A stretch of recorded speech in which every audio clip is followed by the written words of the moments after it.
जन्म कुंडली में इन ग्रहों की स्थिति बहुत महत्वपूर्ण होती है और आपकी महादशा और अंतर्दशा को वर्णित करने में महादशा और अंतर्दशा के ग्रहों का फल जानना हो तो सबसे पहले अपने जन्म कुंडली को उलटिए, अपनी पत्रिका को खोलकर उनके पोजीशन को देखिए। किसी भी महादशा और अंतर्दशा को जानने के लिए ये सारे रहस्य आपकी जन्म कुंडली, आपके जीवन में ही छुपे हुए हैं। इन दोनों ग्रहों के फल देने की क्षमता इस बात पर डिपेंड करती है कि इस बात पर निर्भर करती है कि आप की कुंडली में इन दोनों ग्रहों की आपसी मित्रता, दुश्मनी या किस तरह का संबंध है। ये दोनों एक दूसरे से किस पोजीशन में बैठे हुए हैं, ये सारी बातों पर मैं आज प्रकाश डालूंगी। और इस वीडियो को मैं बहुत कॉम्प्रिहेंसिव तौर पर बना रही हूँ। ज्योतिष में रुचि रखने वाले किसी भी विद्यार्थी को ये वीडियो बहुत पसंद आएगा और ये मील का पत्थर साबित होगा। सरल शब्दों में हमने व्याख्या करने की कोशिश की है, बिना किसी टेक्निकल जार्गन के इस वीडियो को मैं बना रही हूँ। और वीडियो को पसंद आने पर आप लाइक और मेरे चैनल को सब्सक्राइब ज़रूर करें। नमस्कार, मैं हेना प्रसून उत्तराखंड की खूबसूरत वादियों से आपको ये वीडियो बना रही हूँ और पेश कर रही हूँ। इस वीडियो को बहुत ध्यान से 2-3 बार ज़रूर देखिएगा। और आज की चर्चा का विषय है आपके महादशा और अंतर्दशा के ग्रहों की स्थिति। हम कैसे जानें हमारे आने वाली महादशा या हमारी जो महादशा चल रही है वो हमारे लिए कैसी जाएगी। अब देखिए, सबसे पहला पॉइंट, अगर महादशा नाथ, जिस ग्रह की महादशा आपकी चल रही है, अगर वो राहु केतु के अक्ष पर है तो यहाँ पर बहुत सारी पॉसिबिलिटीज बनती है। ये आपके लिए बहुत अच्छा भी हो सकता है, बहुत खराब भी हो सकता है। लेकिन एक चीज जो बिल्कुल तय है वो है कि स्वास्थ्य संबंधी परेशानी आपको दे सकता है। राहु केतु आपकी कुंडली में भले ही कारक हो अकारक हो, इनकी कुछ अपनी एक नेचुरल तासीर होती है। और अगर महादशा नाथ इनके अक्ष पर, इनके एक्सिस पे हैं तो हेल्थ रिलेटेड प्रॉब्लम फेस करने की एक संभावना बनती है। एक और सूत्र दे, ऐसे तो लघु पराशरी के अनुसार द्वितीय भाव और द्वादश भाव के स्वामी सम फल देते हैं अपनी महादशा या अंतर्दशा में। पर अगर एक खास तरीके का कॉम्बिनेशन बनाते हैं तो ये आपके लिए प्रबल मारक या प्रबल कष्ट कारक स्थिति और समय को दे सकते हैं। वो ये स्थिति है कि अगर आपके द्वादश भाव के स्वामी द्वितीय भाव में बैठे हों या द्वितीय भाव को दृष्टि दे रहे हों, एस्पेक्ट दे रहे हों, और उन्हीं की महादशा और अंतर्दशा चल रही हो, तो ये आपके हेल्थ के लिए एक अच्छी स्थिति नहीं है।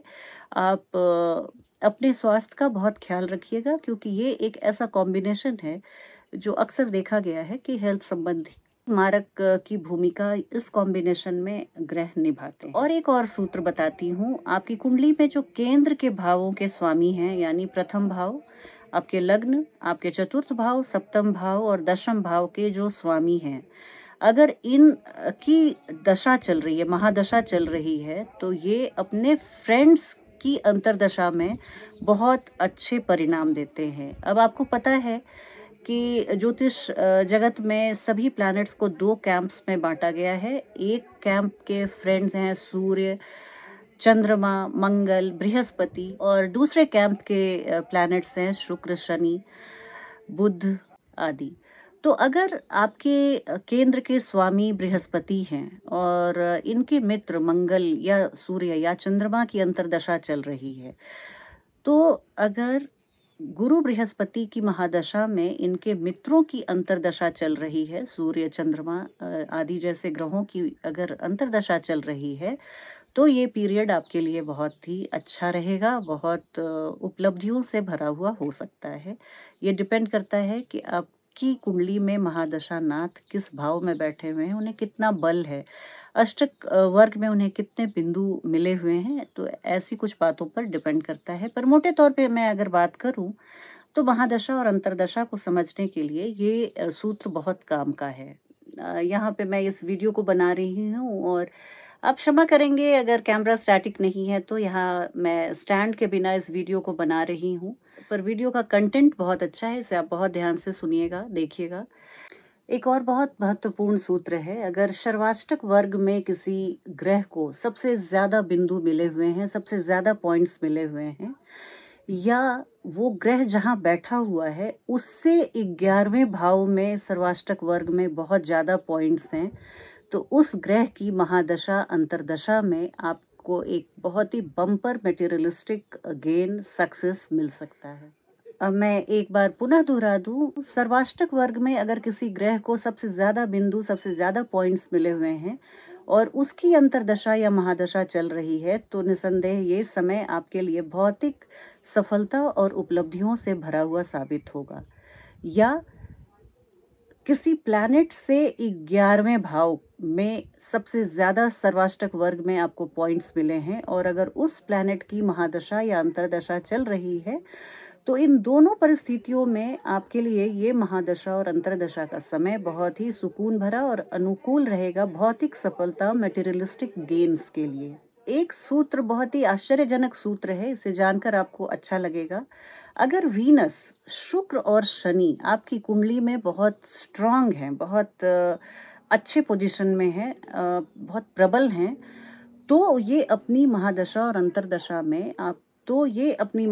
और अंतर्दशा में आपको कष्ट दे सकते हैं, शारीरिक कष्ट, हार्मोनल इम्बैलेंस या हार्मोन रिलेटेड प्रॉब्लम्स दे सकते हैं। शुक्र की महादशा में शनि की अंतर्दशा या शनि की महादशा में शुक्र की अंतर्दशा आपको एक बहुत ही ऐसे मित्र से मिलवा सकता है या किसी ऐसी जान पहचान दे सकता है जो जीवन भर आपके साथ निभाते हैं।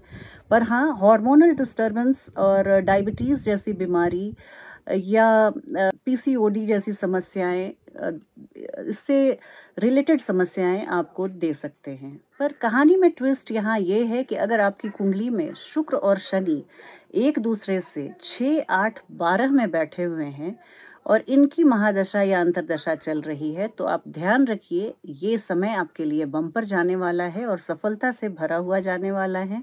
मन खुशियों से भरा हुआ रहेगा, आपके प्रेम संबंध बहुत प्रगाढ़ होंगे, इस तरह की स्थिति जरूर लाएंगे अगर शुक्र और शनि एक दूसरे से आपकी कुंडली में 6ठे, 8वें या 12वें में बैठे हुए हों। तो ये एक अगला सूत्र मैं आपको बता रही हूँ। अगर आपकी D1 कुंडली में कोई प्लैनेट उच्च का है, एग्जॉल्टेड है, पर नवांश कुंडली में वो डेबिलिटी में चला जाता है, अपनी साइन ऑफ डेबिलिटी में चला जाता है, वो नीच का हो जाता है, और ऐसे ग्रह की अगर महादशा या अंतर्दशा चलेगी तो आपके लिए ये इनऑस्पिशियस रिजल्ट्स लेकर आएगा। ये प्लैनेट अपने महादशा अंतर्दशा में आपको नकारात्मक फल ही दे पाएगा। और इसके उलट अगर आपकी कुंडली में नीच का ग्रह, आपकी D1 कुंडली में कोई नीच का ग्रह है पर वो नवांश कुंडली में जाकर उच्च का हो जाता है, तो ऐसे ग्रह की महादशा और अंतर्दशा में आपके लिए बहुत ही एक सफलता से भरा हुआ समय रहेगा और यहाँ पर आपके लिए स्वर्णिम सफलता के द्वार खुलेंगे। इस वीडियो को मैं आगे भी बढ़ाऊंगी और बहुत सारी आपको ऐसी जानकारी, ऐसे सूत्रों को बताऊंगी जो महादशा और अंतर्दशा को डिकोड करने में आपकी मदद करेगा और आपके लिए बहुत ही सरल हो जाएगा। चलती हूँ, एक नई वीडियो में आपसे बहुत जल्दी भेंट होगी। तब तक अपना ध्यान रखें। जय हिंद, जय भारत।